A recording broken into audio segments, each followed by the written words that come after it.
Hello students, आज आपण biology या विषयाच्या लेसन नंबर 4 ज्याचं नाव आहे किंगडम ॲनिमेलिया याला सुरुवात करत आहोत. यापूर्वी जो लेसन आपण बघितला त्याचं नाव होतं सिस्टेमॅटिक्स ऑफ लिव्हिंग ऑर्गॅनिझम. त्याच्यामध्ये आपण एकंदर 5 ग्रुप बघितले होते, म्हणजेच किंगडम बघितले होते. त्यांची नावं काय होती तर kingdom Monera, kingdom फंजाय, kingdom protista, kingdom Plantae आणि किंगडम ॲनिमेलिया. ओके, त्यापैकी जे 3 होते त्यांचा अभ्यास आपण लेसन नंबर 2मध्ये केलेला आहे. त्या संदर्भातल्या ज्या नोट्स होत्या त्या मी तुम्हाला पाठवलेल्या आहेत. आज आपण काय करणार आहोत तर आज आपण लेसन नंबर 4 ज्याचं नाव आहे किंगडम ॲनिमेलिया, ज्यामध्ये संपूर्ण प्राण्यांचा अभ्यास सांगितलेला आहे, right from lower organism to the higher organism, त्यांचा आपण काय करणार आहोत अभ्यास करणार आहोत. मूव्हिंग फॉरवर्ड, या ठिकाणी तुम्हाला जी स्लाईड दिसते त्याच्यामध्ये ॲनिमल डायव्हर्सिटी दिसते. म्हणजे अगदी समुद्रातले प्राणी असतील, त्यानंतर जास्त तापमानाच्या ठिकाणी राहणारे प्राणी असतील,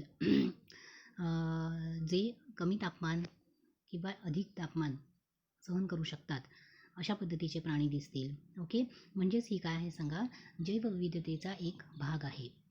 वेगवेगळ्या प्रकारामध्ये आपल्याला अगदी छोटा ऑर्गॅनिझम असो मायक्रो ऑर्गॅनिझमपासून मॅक्रो ऑर्गॅनिझमपर्यंत आपल्याला काय आढळतात, या पृथ्वीवर प्राणी आढळतात. मूव्हिंग फॉरवर्ड, प्रत्यक्ष लेसनला सुरुवात करण्यापूर्वी आपल्याला काय बघायला हवं तर किंगडम ॲनिमेलियाचे कॅरेक्टरिस्टिक्स बघायला हवे. म्हणजे ह्या प्राण्यांचे गुणधर्म काय असतात ते आपण काय करणार आहोत, 1 बाय 1 आपण बघणार आहोत. त्यातला पहिला जो आहे तो हेटेरोट्रॉप आहे. बघा, हेटेरोट्रॉप्स म्हणजे काय तर परपोषी. म्हणजे अर्थातच हे प्राणी मात्र काय करतात, स्वतःचं अन्न स्वतः तयार करू शकत नाहीत आणि अन्नासाठी त्यांना दुसऱ्यावर अवलंबून राहावं लागतं. दुसरा जो आहे तो कॅरिओटिक आहे. आता कॅरिऑन म्हणजे काय तर कॅरिऑन म्हणजे न्यूक्लियस, म्हणजे त्या प्राण्यांच्या सेलमध्ये म्हणजे पेशीमध्ये जे काही केंद्रक आहेत ते वेल डेव्हलप्ड असतात. Okay, they are not like primitive stages, they are well developed one. आणि अशा वेल डेव्हलप्ड कॅरिऑन्स असणाऱ्या प्राण्यांना काय म्हटलं जातं सांगा, कॅरिऑट्स असं म्हटलं जातं. तिसरा जो भाग आहे तो मल्टीसेल्युलर आहे. म्हणजे हे प्राणी कसे असतात, अनेक पेशीय असतात. Plus fourth character is no cell wall no chloroplast. म्हणजेच यांच्या ज्या पेशी आहेत त्या पेशींना कोणत्याही प्रकारची वॉल नसते, आउटलाईन नसते, प्लस त्यांच्यामध्ये आपल्याला कोणत्याही प्रकारचं क्लोरोप्लास्ट म्हणजेच ज्यांना आपण हरितद्रव्य असं म्हणतो, ज्याच्या मदतीने वनस्पती आपले स्वतःचं अन्न तयार करू शकतात, तर ते क्लोरोप्लास्ट ह्या ॲनिमल सेलमध्ये आपल्याला काय टोटली आपल्याला ॲबसेंट आढळतं. त्यानंतरचा जो कॅरेक्टर आहे तो मोटाईल आहे. Means they can move from one place to another, एका ठिकाणाहून ते दुसऱ्या ठिकाणी जाऊ शकतात. आणि शेवटचा जो आहे तो काय आहे, सेन्स ऑर्गन्स. म्हणजेच काय आहे, त्यांच्यामध्ये वेल डेव्हलप्ड सेन्स ऑर्गन्स असतात. जसं नाकाने वास घेण्याची क्षमता असेल, बघण्याची क्षमता असेल, कानाने श्रवण करण्याची जी क्षमता असेल, या सगळ्यांना काय म्हटलं जातं सांगा, सेन्स ऑर्गन असं म्हटलं जातं.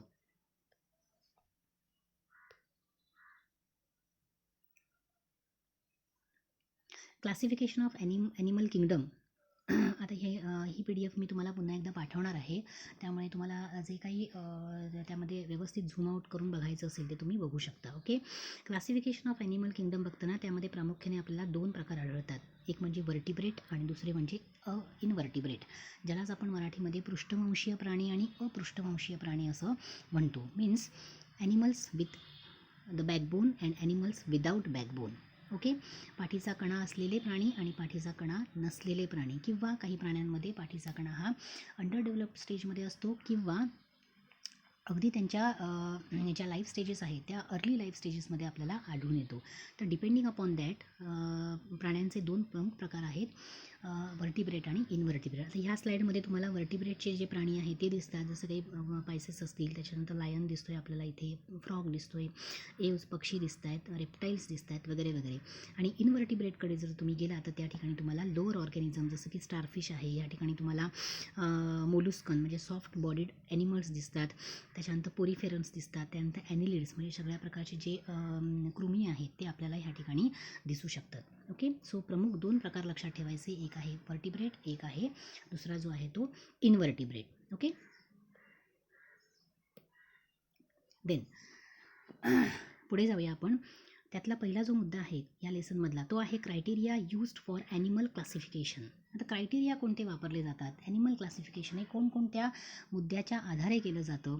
तर जे प्रमुख मुद्दे आहेत एकूण 6 मुद्दे ह्या ठिकाणी आपण बघतात. वन बाय वन आपण ते बघणार आहोत पुढे. पहिला आहे तो ग्रेड्स ऑफ ऑर्गनायझेशन. ओके, आता ह्या ग्रेड्स ऑफ ऑर्गनायझेशन म्हणजे काय, तर त्या प्राण्याची जे शरीर आहे ते कशाने बनलेलं आहे, whether it is a cellular or whether it is a cell tissue formed or whether it is a tissue organ form. म्हणजेच ते पेशीने बनलेलं आहे का, ते पेशी आणि उतींनी बनलेलं आहे का, किंवा ते पेशी उती किंवा जे काही ऑर्गन्स आहेत की अवयव ज्याला आपण म्हणतो त्याच्याने बनलेलं आहे. सो डिपेंडिंग अपॉन दॅट प्राण्यांचं काय आहे सांगा, हे फर्स्ट फॉर्म ऑफ काय म्हणू शकतो आपण, त्याला क्रायटेरिया म्हणू शकतो, ज्याच्या आधारे वर्गीकरण केलं जातं. आता दुसरा जो आहे तो बॉडी प्लॅन आहे, ते आपण वन बाय वन बघूया. थर्ड इज बॉडी सिमेट्री, ज्याला आपण सममिती असं म्हणतो मराठीमध्ये.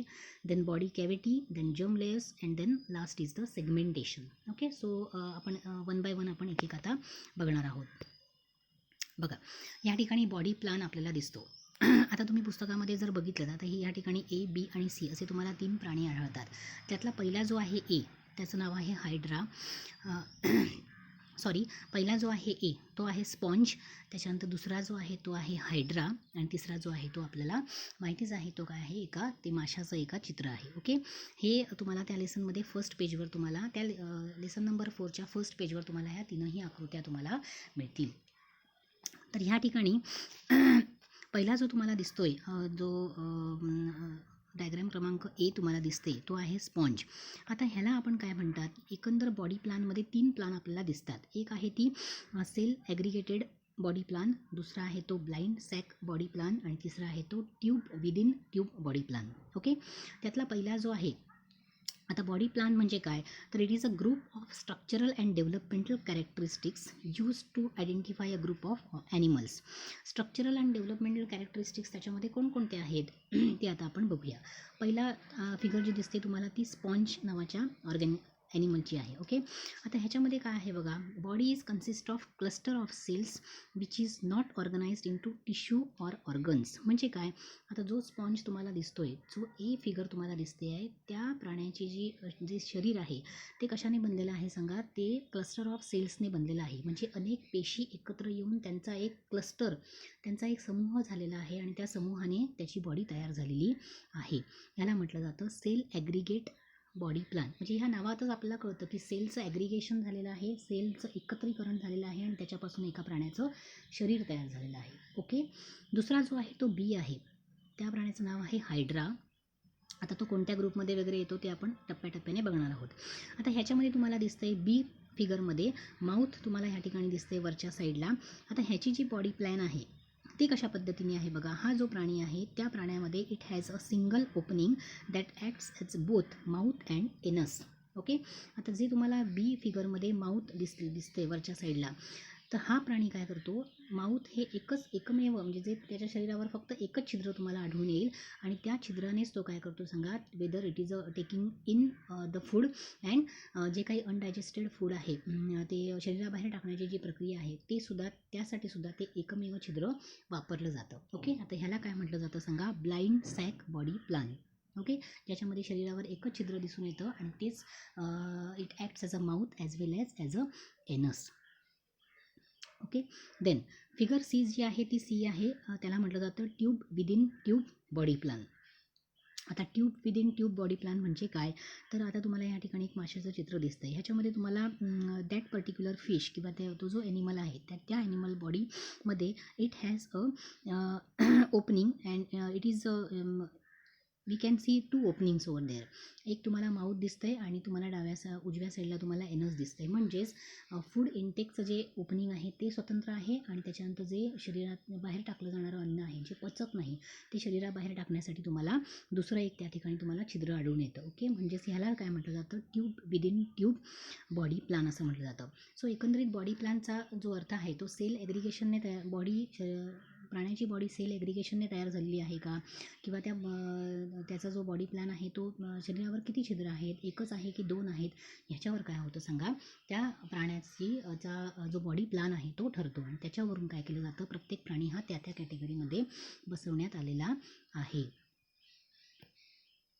पुढे आपण जाऊया बॉडी सिमेट्री. म्हणजे आता ह्याला काय म्हटलं जातं, बॉडी सिमेट्री म्हणजे काय, तर ह्या बॉडी सिमेट्रीला सममिती असं म्हटलं जातं. म्हणजे ह्या ठिकाणी तुम्हाला दिसतोय की एक पहिला जो आहे तो स्पॉन्ज दाखवलेला आहे, त्याच्यानंतर दुसरा जो आहे तो जेलीफिशचं चित्र आहे, आणि तिसरा जो आहे तो एक तुम्हाला कॉक्रोच दाखवलेला आहे. ओके, आता ह्यामध्ये तुम्हाला पहिला जो आहे ह्या ठिकाणी आता नन असं लिहिलेलं आहे, पण त्या ठिकाणी असिमेट्रिकल, पूर्वीची जर स्लाईड तुम्ही बघितलं तर ह्याच्यामध्ये तुम्हाला बॉडी सिमेट्रीमध्ये 3 भाग आढळतात.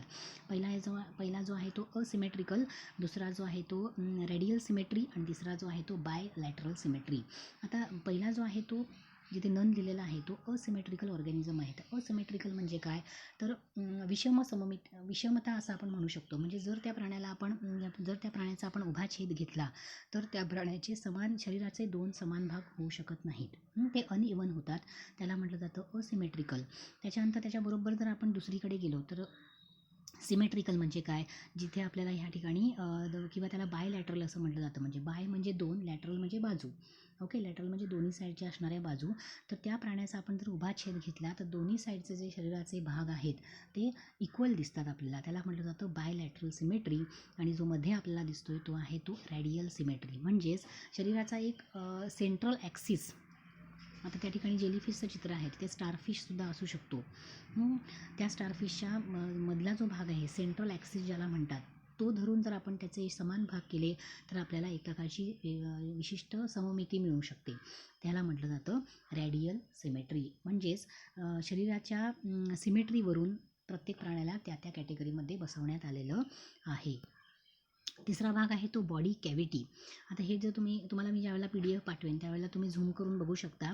बॉडी कॅव्हिटी म्हणजे काय, तर it is a fluid field space inside the body that holds and protects the internal organ.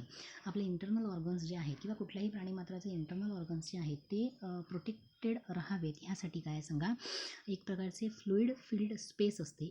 शरीरामध्ये अशी स्पेस आहे की जी एका फ्लुइडने फिल्ड भरलेली आहे, त्याला म्हटलं जातं बॉडी कॅव्हिटी. आणि त्या बॉडी कॅव्हिटी वरून प्राण्यांचे प्रकार 3 पडतात, असिलोमेट, सुडोसिलोमेट आणि सिलोमेट. आता ह्या ठिकाणी तुम्हाला दिसतोय सिलोम म्हणजे काय, तर principal body cavity in most of the animals. यामध्ये तुम्हाला बघण्यासारखी महत्त्वाची गोष्ट आहे ती म्हणजे एक्टोडम, मेसोडम आणि एंडोडम. आता ह्याच्यामध्ये सांगण्यासारखा मुद्दा आहे तो म्हणजे काय सांगा, ज्या वेळेला कुठल्याही प्राण्याचं शरीर हे एम्ब्रायॉनिक स्टेजमध्ये असतं, म्हणजे राईट फ्रॉम द अगदी लार्वल स्टेज ज्याला म्हणतो आपण, वाढीची सुरुवातीची अवस्था, त्यामध्ये शरीराचे जे सेल्स आहेत ते फॉर्म व्हायला सुरुवात होते, ते डिवाईड होतात, रिडिवाईड होतात. ओके, आणि त्याच्यामध्ये ते काय करतात, हळूहळू रिडिव्हिजन करून एक प्रकारचे लेयर्स फॉर्म करायला सुरुवात करतात.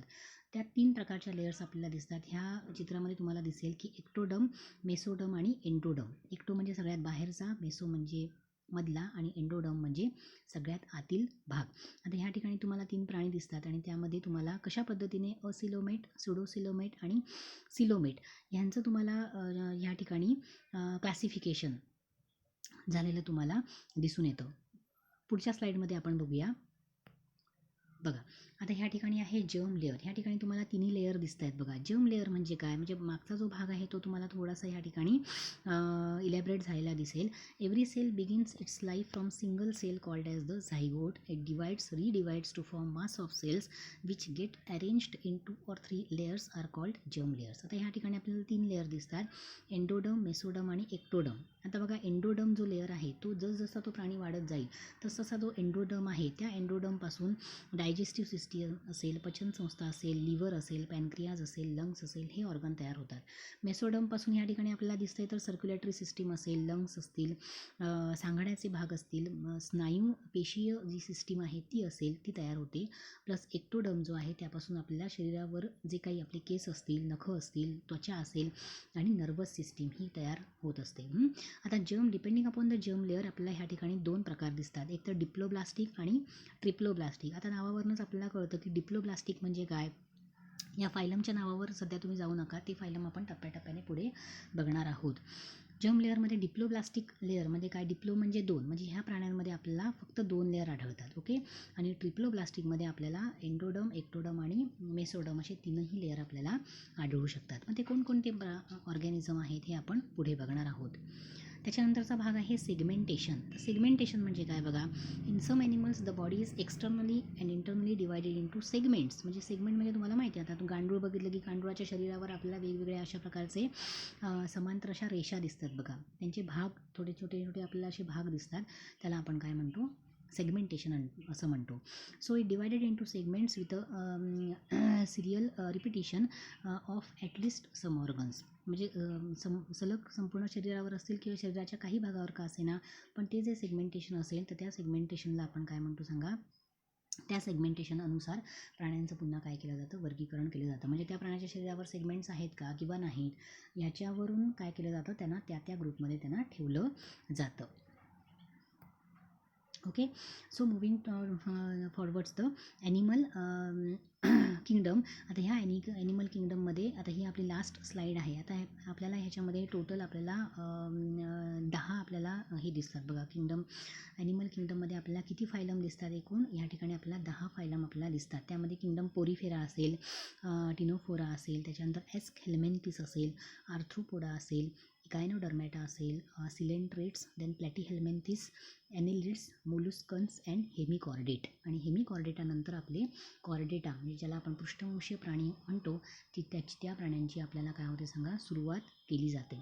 सो आपण काय करणार आहोत, पुढच्या लेक्चरपासून आपण काय करणार आहोत, हे जे 10 फायलम दिलेले आहेत त्या 10 फायलमचा टप्प्याटप्प्याने आपण प्रत्येक वेळेला 2 ते 3 फायलम घेऊन त्या प्रत्येक फायलममध्ये, आता से फॉर एक्झाम्पल पॉरिफेरन्स आहे, त्या पॉरिफेरन्स म्हणजे काय, तर त्या प्राण्यांच्या शरीरावर बारीक बारीक आपल्याला छिद्र आढळतात. से फॉर एक्झाम्पल स्पॉन्जेस, का तर रेस्पिरेशनसाठी, for the purpose of respiration they are important. मग त्या अशा पोरिफेरन्समध्ये कोणते ऑर्गॅनिझम येतात, त्याच्यानंतर टिनोफोरा जे आहेत त्यांच्यामध्ये कोणते ऑर्गॅनिझम येतात. आता से फॉर एक्झाम्पल इथे आर्थ्रोपोडा आहेत. आर्थ्रोपोडा म्हणजे कोण तर ते जॉईंटेड लेग्स असणारे प्राणी, म्हणजे आपला झुरळ असेल, खेकडा असेल, प्रॉन असेल, हे सगळे प्राणी काय येतात त्याच्यामध्ये येतात. त्याच्यानंतर हे आहेत बघा, या ठिकाणी प्लॅटीहेल्मेंथिस आहेत, म्हणजे चपटे कृमी आपण ज्याला म्हणतो ते आहेत. ॲनिलिड्स आहेत, जसे गांडूळ आहेत, राऊंडवर्म आहेत वगैरे. त्याच्यानंतर मोलुस्कन आहे, जसं आपण तेही म्हणतो सॉफ्ट बॉडीड ऑर्गॅनिझम म्हणतो, त्या प्रकारचे आपण ऑक्टोपस फॉर एक्झाम्पल हे प्राणी आपल्याला आढळतात. आणि शेवटचा जो आहे तो हेमिकॉर्डेटा आहे, जी हेमिकॉर्डेटा म्हणजे काय, कॉर्डेटा सुरू होण्याच्या पूर्वीची जे फायलम आहे ते हेमिकॉर्डेटा त्याला असं म्हटलं जातं. म्हणजे that is a link between the lower organism to the higher organism असं म्हटलं जातं. सो ह्या ॲनिमल किंगडम, आता हे तुम्ही पुस्तकामध्ये बघितलं तर तुम्हाला right from Porifera to Hemichordata तुम्हाला डिटेलमध्ये तुम्हाला त्या ठिकाणी डिस्क्रिप्शन दिसेल. आता हे रेकॉर्डिंग बघून झाल्यानंतर तुम्ही काय करायचं आहे, आत्ता जे काही झालं आहे ते पुस्तकामध्ये, पुस्तक उघडून लेसन नंबर 4मध्ये जे काही झालेलं आहे, इथे मी तुम्हाला इलॅबरेट करून सांगितलेलं आहे की प्राण्यांचं जे वर्गीकरण आहे ते कोणकोणत्या जे टप्पे आहेत किंवा कोणकोणते क्रायटेरिया आहेत, ते आपण वेगवेगळे क्रायटेरिया आपण इथे सॉर्ट आऊट करून बघितलेले आहेत. मूळ आपण ज्या फायलमला आज सुरुवात केलेली नाही आहे ती आपण पुढच्या लेसनपासून सुरुवात करणार आहोत. Okay. So what I was talking about, ह्या स्लाईडमध्ये आता जे आपण रेकॉर्डिंग बघितलं त्या रेकॉर्डिंगमध्ये आपण काय केलेलं आहे, लेसन नंबर 4ला सुरुवात केलेली आहे, ज्याचं नाव आहे किंगडम ॲनिमेलिया.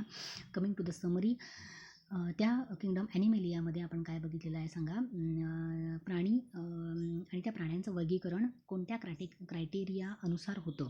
त्या क्रायटेरियामध्ये आपण काय काय बघितलं बघा, त्या सेल ऑर्गनायझेशन असेल, त्याच्यानंतर बॉडी सिमेट्री असेल, त्याच्यानंतर बॉडी प्लॅन असेल, त्यानंतर सेगमेंटेशन असेल. ओके.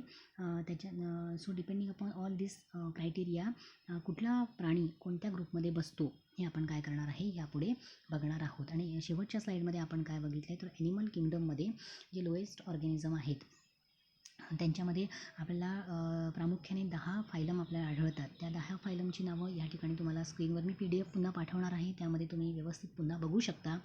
यामध्ये राईट फ्रॉम पोरिफेरन्स टू हेमिकॉर्डेट्स ह्या पद्धतीने काय आहे त्यांची नावं दिलेली आहेत, कोणकोणते प्राणी त्या फायलममध्ये येतात हे सुद्धा दिलेलं आहे. सो आज आपण इथपर्यंतच बघणार आहोत आणि पुढील लेक्चरपासून आपण काय करणार आहोत, टप्प्याटप्प्याने फायलम पोरीफेरा, फायलम टिनोफोरा या 2 फायलमचा आपण काय करणार आहोत, 2 ते 3 फायलम आपण प्रत्येक लेसनमध्ये आपण कव्हर करणार आहोत. Okay. So thanks for today.